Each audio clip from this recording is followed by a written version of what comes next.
Netanyahu that he's not doing enough to unite the people, is constantly um, sharing with the public divisive messages, attacking his political rivals as if they're not legitimate. They are legitimate.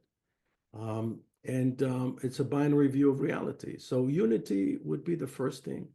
And again, one of the reasons Naftali Bennett is so popular is because he is speaking that language of unity. He's not being divisive.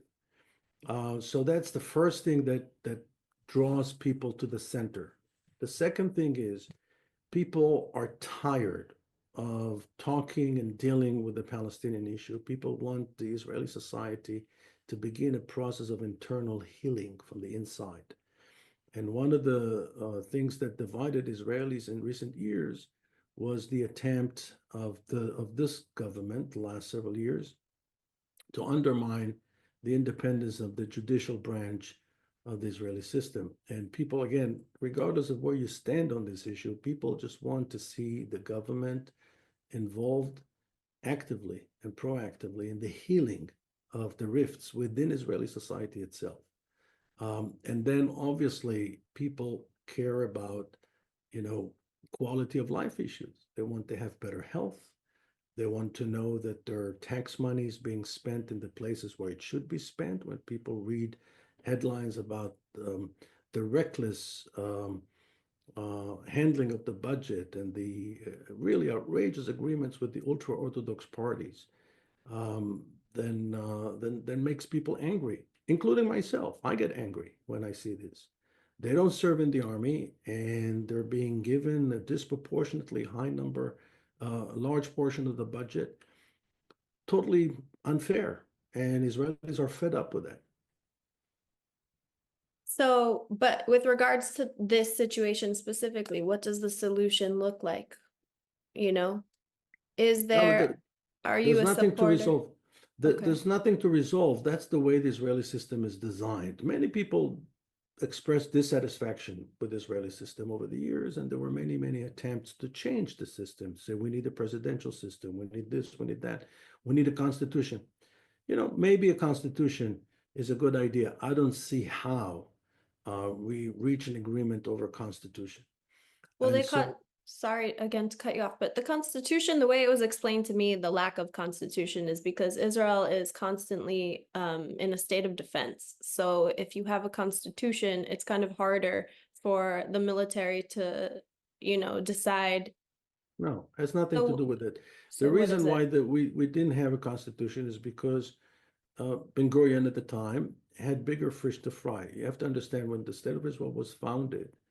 So you have to understand the sequence of events. Okay, so there's a UN partition plan in November, late November of 1947, that says basically the two-state solution, right? The United Nations dictates, let's create a Jewish state and Arab state. The Jews, remember, are always pragmatic. That's what kept us alive, is the fact that we were pragmatic. That's what worries me about people in Israeli political life today that are not pragmatic. Israel said immediately yes, because if they give you something, take it. Take it as long as you can, and then put your foot in the door. Israel says yes. The David Ben Gurion says yes. There's pre-statehood Israel. The Arabs, of course, dogmatic, say no. And immediately tensions rise in pre-statehood Israel, in Palestine at the time. And violence begins, although it's not a full-blown war.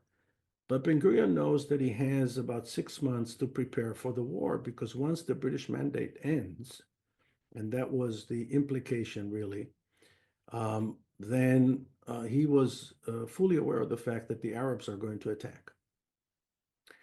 And indeed, when the British mandate ends and he proclaims Israel's independence in mid-May of 1948, so you have from late November until mid-May, that was the time Ben Gurion had to prepare an army. And he did prepare an army. Many volunteers came from the United States. Thousands of them came to help. And remember, we didn't have an Air Force. We didn't have a Navy. We didn't have an armored corps. We barely had any ammunition. And the soldiers were not very well trained. Many of them were immigrants, newcomers. Some of them were survivors. Imagine people that survived the horrors of the Holocaust were prepared to take a rifle and fight against the Arabs, right? And so the war breaks out, and that was the main effort of the government to survive. So Menachem Begin, who was a leader of the opposition, proposed a constitution. He said, "You promised the people that you're going to produce a constitution." But Ben Gurion didn't have the bandwidth to deal with it. They looked at the Proclamation of Independence as a legal foundation for a future constitution. And then, like it often happens in politics, they reached a compromise. And the compromise was that we're going to pass what we call basic laws on major issues like privacy, security, like the IDF law. The IDF exists under law. It's called the IDF law. And all those basic laws one day will amount to a full constitution. That was the logic.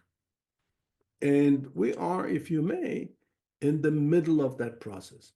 So We that's have, what I we was have, I'm sorry, that's what I was alluding to, is that it always seems like there's bigger fish to fry and no one can really sit down and work this out because there's always a war, there's always an attack, there's always something that needs to be addressed right. But first. what Survivor you're, mode. I mean, is Israel not still in survivor mode? yes, of course. But there are many other countries. By the way, there are several countries in the world that do not have constitution, but they have instead a very long history of legal precedents, like, for example, the British system or the system in New Zealand. But Israel doesn't have a constitution, but remember, Israel is very young. So if two historians will have a conversation about Israel's constitution 1,000 years from now, they will look at the year to 2025 as the very beginning of Israel, right? And Inshallah, so, 1,000 years from now, yeah, that people are I still, believe that. I yeah, believe that people will be talking about Israel 1,000 years from now, and Israel will still still be be around. around. Of course, there's no doubt in my mind.